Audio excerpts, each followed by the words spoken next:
Welcome back to How to Stand. We're just going to jump right in. Check out the horror episode of How to Stand for part 1.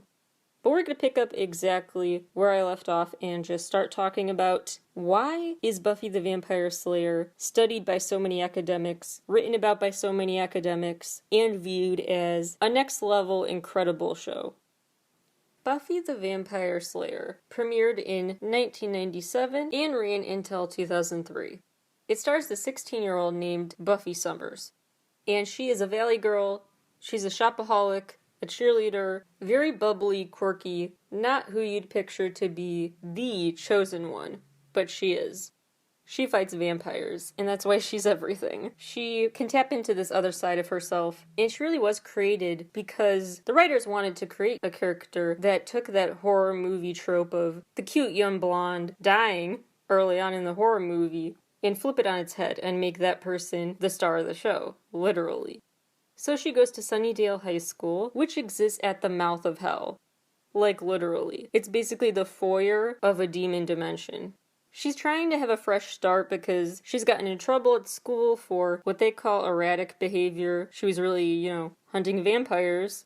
She has these friends, Willow and Xander, and they call themselves the Scooby Gang, and that was a way people really admired the show from the get-go, too. That she wasn't just in charge, but she let a team join her. She shared the crown. Her first love interest is this vampire angel. Yes, that's his name. This show is viewed as paving the way for so many other shows and movies, from Shadowhunters, to Veronica Mars, to Alias, to Twilight, and so on and so forth. Let's break down why. Reason 1 is this female character who was a layered character, a flawed character, but a hero nonetheless, and also not a hero, just a very real person. Not a flat character. She had multitudes, and she had a friend group who also had multitudes.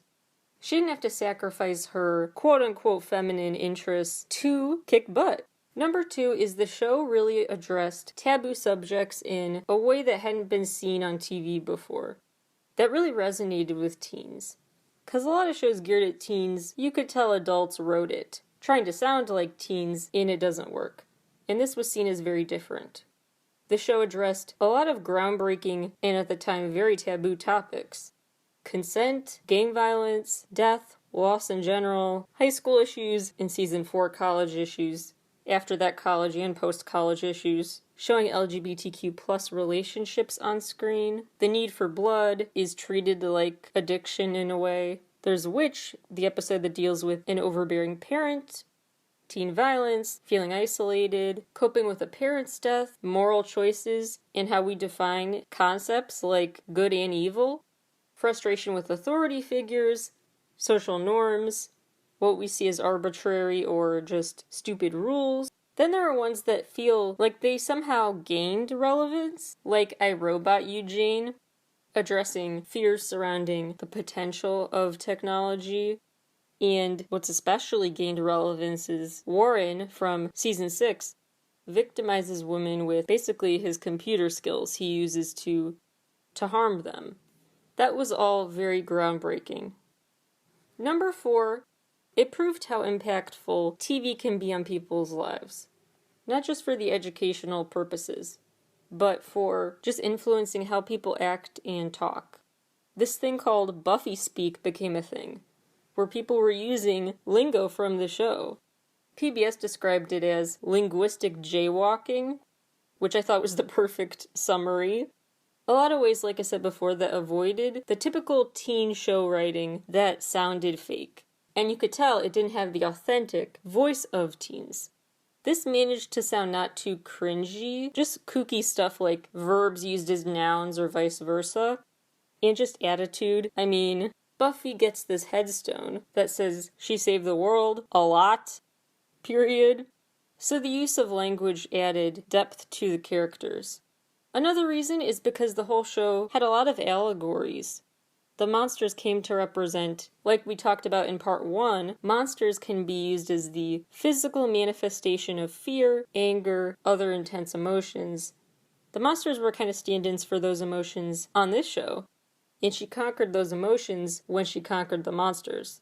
The show was also big because it blended things in ways no one was used to. The horror, the comedy, the satire, the romance. The setup of scripts would also divert expectations. Once More with Feeling, a standout musical episode. Then there's Hush, an episode where they were mostly silent. So they really kept things new, not too predictable. They also basically created the genre of teen TV and the format of TV shows, because before that, shows actually used to be much more contained. So your one episode would be a story on its own, beginning, middle, end. Now things are much more continuous from episode to episode, with overarching story arcs, spanning episodes, if not seasons. And Buffy did that, which was new at the time to do. Kind of experimental, but it paid off. The show was actually a flop movie in '92 before it became the hit show that it was. Who took a chance still on making it a show was WB, which at the time was a fledgling channel. So it basically decided to book this show on their channel because they had nothing to lose. They could only gain any reputation from this, good or bad, because they needed more name recognition. They were a new network and thought, yeah, we can be experimental and give this a chance. That changed the game because it proved that teen-focused programs could be a huge hit. Plus, in the 90s in general, you had the rise in marketing campaigns towards young women and girls who people realized had relatively a lot of disposable income, wanted to buy merch and stuff. The 90s is also when more books started being publicized as young adult. That became a thing.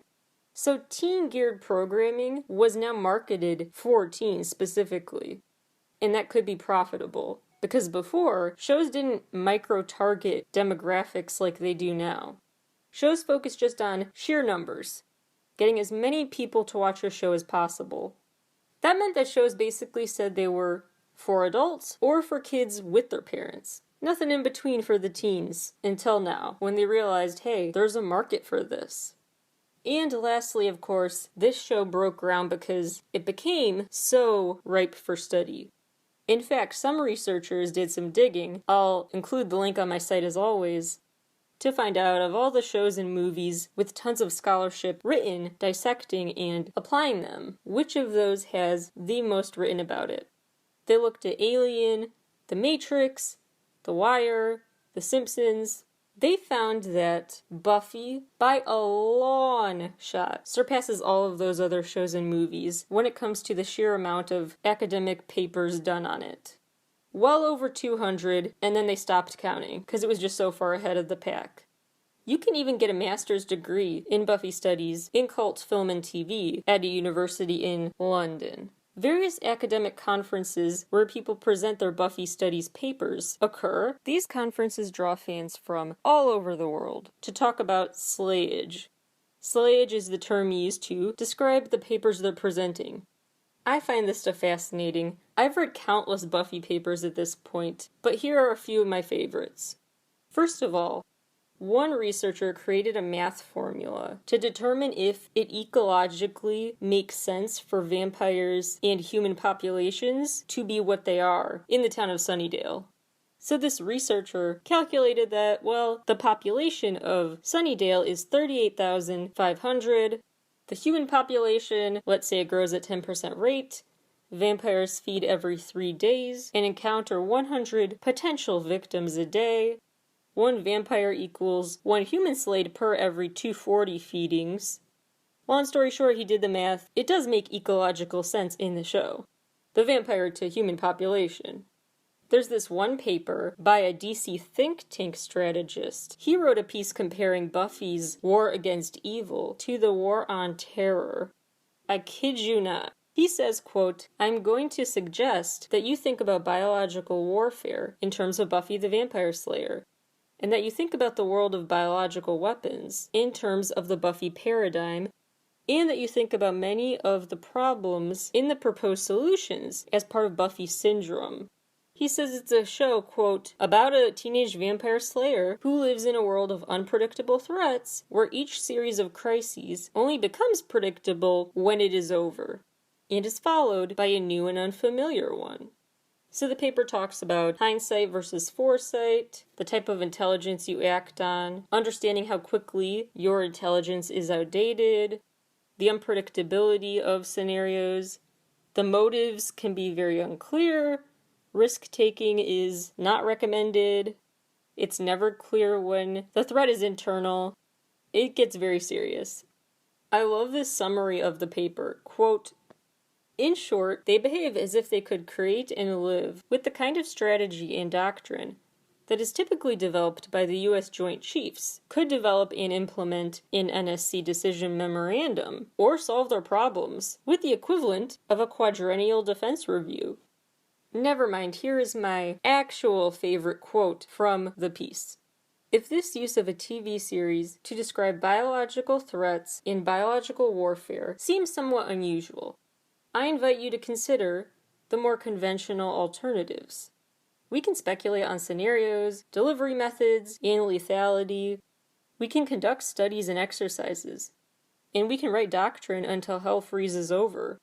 But our chances of really being much better than Buffy are simply not that great. At least until we have a much clearer picture of what kind of biological attacks actually materialize, how effective they really are, and how biotechnology evolves over the coming decades. Unquote.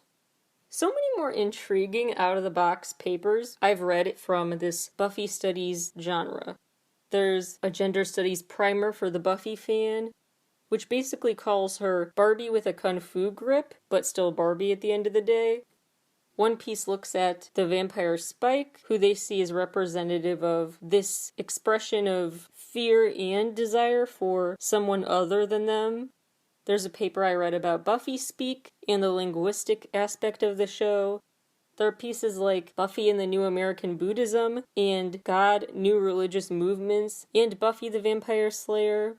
There are philosophical papers about the show, gender studies themed papers, papers about the allegory for the show and how it is an allegory for modern life, the spirituality questions provoked by the show, the aesthetics of the fashion in the show, the messages the title sequence sends, other aesthetic interpretations, the ways the show represents chosen family and the concept of finding comfort and emotional support from your friends, lacking in family, how to incorporate the show into lesson plans, character dynamics through the lenses of race and class. If you think, okay, Hope, I get it. Sure, media can be substantive and have a lot of room for discussion, debate, true deep layered meaning. But academic papers and conferences seems a bit too far. I will respond with, actually maybe some of those conferences will be more productive and attention-holding and therefore impactful in your life than any other conference you ever go to. As someone who reported from a conference in England for Buffy fans, quote, maybe it sounds patronizing to refer to the conference attendees as fans, but the truth is that nearly every person who presented a paper behaved like lovers of the show first and foremost, and academics, scholars, and writers second. It wasn't that people didn't take their papers seriously. In fact, most managed to pack an extraordinary amount of care and research into papers that had to adhere to a 20-minute limit. This was an extraordinarily good-natured group. There was no academic puffery, no surly competitiveness, and the most amazing thing was that virtually no one, at least among the presenters I heard, approached Buffy from a stance of detached coolness. That quote, I think, really sums up the appeal and the profound impact of Buffy studies. It's a place where people lead with passion and lead with authenticity. And so if they don't put up appearances and try to be something they're not at a conference, aren't you going to get more reliable information from them? Aren't you going to feel like you bonded more and trust them more? Aren't you going to feel like you want to accept what they have to say more because there's no sense of competitiveness or pretentiousness? Isn't it cool how we can make complex, deep topics, literature, art, linguistics, math, can make it really exciting and engaging by connecting it to pop culture and the things we love, doesn't it help us learn better? I think it's a very cool concept. So hopefully you understand why the show is seen as so groundbreaking, and still is / should be. And if you want to read all of these Buffy Studies materials, again, I will link to them on my site and free newsletter, howtostand.substack.com. That is all for now, though. I will talk to you all again very soon.